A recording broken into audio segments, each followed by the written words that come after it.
Hello friends, આજે આપણે બનાવીશું વ્રતમાં ખાઈ શકાય અને માત્ર 5 જ મિનિટમાં બની જાય તેવી ઇન્સ્ટન્ટ મીઠાઈ. તેના માટે 1/4 કપ કાજુને મેં આ રીતે ફ્રીઝરમાં ઠંડા થવા માટે રાખી દીધા હતા અને અડધો કપ જેટલું આપણે સૂકા કોપરાનું છીણ લઈ લેવાનું છે. હવે બંને વસ્તુને એક મિક્સર જાર લઈ અને તેમાં ઉમેરી દેવાનું છે. ફ્રીઝરમાં રાખવાથી નારિયેળના ખમણમાંથી પણ તેલ છૂટું નહીં પડે અને કાજુમાંથી પણ તેલ છૂટું નહીં પડે. ઢાંકણ ઢાંકી અને પલ્સ મોડ ઉપર આપણે તેનો પાવડર તૈયાર કરી લેવાનો છે. તો તમે જોઈ શકશો એકદમ સરસ છૂટો પાવડર આપણો તૈયાર થયો છે અને મિક્સરનું જાર આ રીતે એકદમ સરસ ઠંડુ થઈ ગયું છે. આપણે કાજુ અને ટોપરું આટલું ઠંડુ કરી અને પછી જ પીસવાનું છે, નહીંતર તરત જ તેમાંથી તેલ છૂટું પડી જશે અને આ રીતનો પાવડર તૈયાર નહીં થાય. આ મીઠાઈ બનાવવા માટે આપણે આ રીતનો એકદમ સરસ છૂટો પાવડર તૈયાર કરવાનો છે. આજે આપણે એકદમ સરસ હાઇજેનિક રીતે ઘરમાં રહેલ વસ્તુમાંથી મીઠાઈ બનાવીને તૈયાર કરશું. તો હવે પીસાઈ ગયેલી બંને વસ્તુને એક મોટા વાસણમાં કાઢી લેશું. ત્યાર પછી હવે તેને આપણે થોડી વાર માટે સાઈડમાં રાખી દેવાનું છે અને એ જ મિક્સર જારમાં આપણે 1/4 કપ જેટલી ખાંડ લઈ લેશું અને થોડા એલચીના દાણાને પણ સાથે ઉમેરી દેશું. ઢાંકણ ઢાંકી અને આપણે તેને મિક્સરમાં દળી લેશું. એકદમ સરસ ખાંડનો આ રીતે ફાઇન પાવડર તૈયાર કરવાનો છે અને આગળ પીસેલી વસ્તુ સાથે તેને ઉમેરી દેશું અને ચમચીથી ફરી પાછું મિક્સ કરી લેશું. ખાંડ એકદમ સરસ મિક્સ થઈ જાય ત્યાં સુધી આપણે તેને હલાવી લેવાની. તો હવે તમે જોઈ શકશો બધી વસ્તુ આ રીતે એકદમ સરખી રીતના મિક્સ થઈ ગઈ છે. હવે અહીં આપણે અડધો કપ જેટલો મિલ્ક પાવડર ઉમેરીશું. મિલ્ક પાવડર ઉમેરવાથી આપણી મીઠાઈ એકદમ સરસ રીચ બનીને તૈયાર થશે અને બિલકુલ માર્કેટમાં મળે તેવી જ મીઠાઈ તૈયાર થશે. બાળકોને ખબર પણ નહીં પડે કે આ ઘરમાંથી બનેલી મીઠાઈ છે. ફરી પાછું ચમચીથી આપણે તેને મિક્સ કરી લેશું.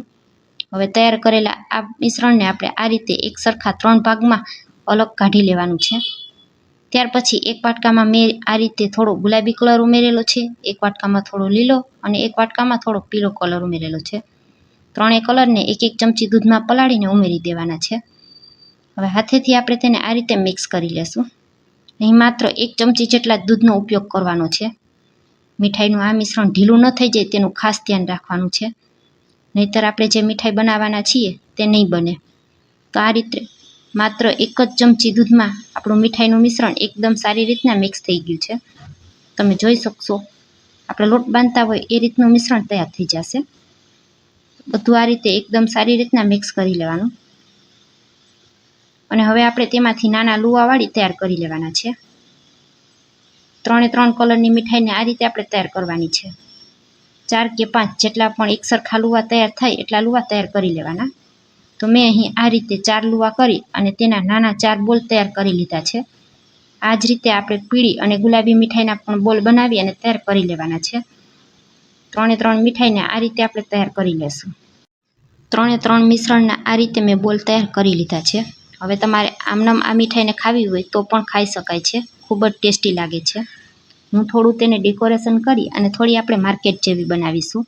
તેના માટે આ રીતે એક પ્લાસ્ટિક શીટ લઈ લેશું. તેના ઉપર 1 ટીપા જેટલું ઘી ઉમેરી અને પ્લાસ્ટિક શીટ ઉપર તેને ફેલાવી દેશું. હવે તૈયાર કરેલો લુવો આપણે તેની ઉપર રાખી દેવાનો. ઉપરથી પ્લાસ્ટિક શીટ ઢાંકી અને વેલણની મદદથી એકદમ હળવા હાથે તેને વણી લેવાની છે.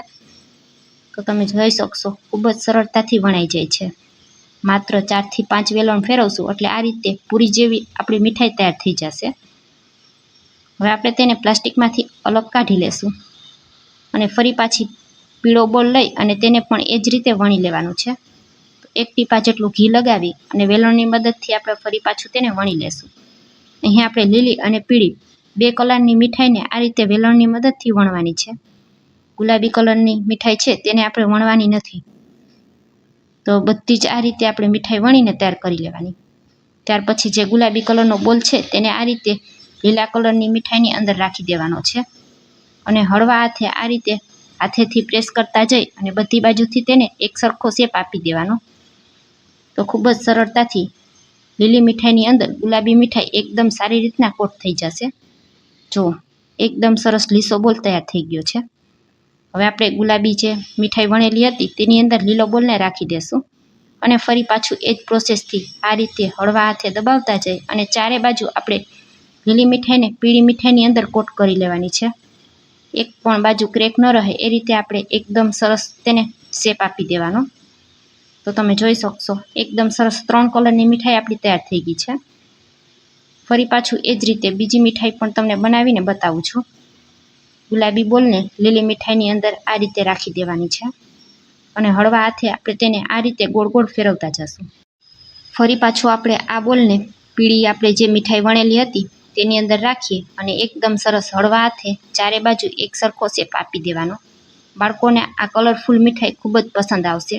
અત્યારે તહેવારોની સિઝનમાં બજારમાં ખૂબ જ અનહાઇજેનિક મીઠાઈ મળતી હોય છે. એના કરતાં આપણે ઘરે આ રીતે એકદમ સરસ હાઇજેનિક રીતે મીઠાઈ બનાવી શકીએ છીએ. થોડું ચાંદીનું વર્ક લગાવી દેશું. તમારી પાસે હોય તો લગાવવાનું, નહીં તો તમે સ્કીપ પણ કરી શકો છો. આ રીતે થોડું ચાંદીનું વર્ક લગાવવાથી એકદમ સરસ માર્કેટમાં મળે તેવી જ આપણી મીઠાઈ તૈયાર થશે. તમે જોઈ શકશો બધી જ મીઠાઈને મેં આ રીતે ચાંદીના વર્કથી કોટ કરી લીધી છે. 5 મિનિટ આપણે તેને ફ્રીઝરમાં સેટ થવા રાખી દીધી હતી. 5 મિનિટ પછી આપણે તેમાં કટ લગાવી લેશું. તો છરીની મદદથી સૌ પહેલાં આ રીતે એક આડો કટ લગાવવાનો છે અને ત્યાર પછી ફરી પાછો એક ઊભો કટ લગાવવાનો છે. હવે એ જ આડા અને ઊભા કટની વચ્ચેથી ફરી પાછો આપણે એક આડો અને એક ઊભો કટ લગાવવાનો છે. અહીં આપણે 4 કટ લગાવવાના છે. તો 8 પીસ બની અને આપણી મીઠાઈના તૈયાર થશે. તો તમે જોઈ શકશો આ રીતનું એકદમ સરસ ફૂલ બનીને તૈયાર થશે અને આ મીઠાઈનો આકાર અને કલર એકદમ સરસ જામફળ જેવો આવશે. તો બાળકોને તો તે ખૂબ જ પસંદ આવશે. તો ફ્રેન્ડ્સ, આજનો વિડીયો પૂરો જોયા પછી પસંદ આવે તો વિડીયોને એક લાઇક કરજો, ફ્રેન્ડ્સ અને ફેમિલી સાથે શેર કરજો અને મારી રેસિપીઓ તમને જોવી ગમતી હોય તો મને સપોર્ટ કરવા બદલ મારી ચેનલને સબસ્ક્રાઈબ કરજો અને આજની આ રેસિપી કેવી લાગી તે કોમેન્ટ કરી જરૂરથી જણાવજો. Thanks for watching.